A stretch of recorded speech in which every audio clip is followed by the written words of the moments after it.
సంపద సృష్టించాలి. ముందు డెవలప్మెంట్ మీద ఖర్చు పెట్టాలి, డెవలప్మెంట్ చేయాలి. దీనివల్ల సంపద సృష్టించబడుతుంది, దీనివల్ల ఆదాయం పెరుగుతుంది. ఆదాయం పెరిగినప్పుడు మళ్ళీ ఆ డబ్బుల్ని సంక్షేమానికి ఖర్చు పెడతాం, అదే మరిగా మళ్ళీ డెవలప్మెంట్ కోసం ఖర్చు పెడతాం, మానవ వనరుల కోసం ఖర్చు పెడతాం. అప్పుడు ఇది ఒక సైకిల్ కింద కంటిన్యూగా నిరంతరం ముందుకు పోయే పరిస్థితి వస్తుంది. అందుకనే ఇక టోటల్ ఎక్స్పెండిచర్లో డెవలప్మెంట్ ఎక్స్పెండిచర్ ఏ విధంగా పెడుతున్నాం, టోటల్ క్యాపిటల్ అవుట్లే అంటే క్యాపిటల్ అవుట్లే ఏదైతే జిఎస్టిపి మన రాష్ట్ర స్థూల ఆదాయం ఎంత ఉందో దానిపైన ఎంత పెట్టారు, revenue mobilisation, state own resources revenues, మన ఆదాయం జిఎస్టిపిలో మనకు వచ్చిన ఆదాయం ఎంత వస్తూ ఉంది, state own revenue, total expenditure ఎంత ఎక్స్పెండిచర్ పెడుతున్నాం, ఎంత రెవెన్యూ మనం కాంట్రిబ్యూట్ చేస్తున్నాం, అప్పులు చేసి కాదు.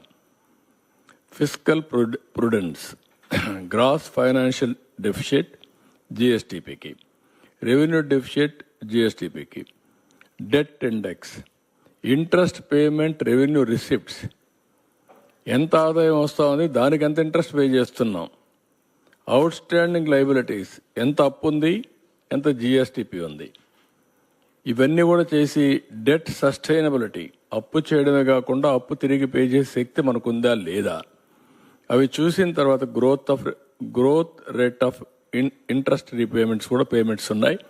ఇవన్నీ పెట్టుకొని చేశారు. ఇది GSTP at current prices for the year 2022-23 తయారు చేసిన రిపోర్ట్. నెక్స్ట్, ఇది వీళ్ళు ఇచ్చిన రిపోర్ట్. ఈ రిపోర్ట్లో మీరు చూస్తే ఫిజికల్ హెల్త్ ఇండెక్స్ ఒరిస్సా 67.8 ఉంటే మనం 20.9, 3 రెట్లు మనకంటే 3.5 రెట్లు ఉన్నారు, పైనున్నారు.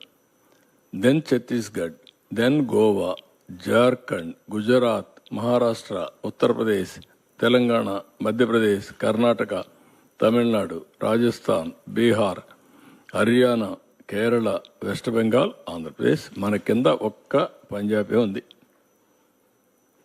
బీమార్ స్టేట్ అని చెప్పుకున్నాడు మన ఉంటారు బీహార్ని, ఆ స్టేట్ కూడా పైన ఉంది. ఇప్పుడు మనం కిందకు వచ్చేసాం.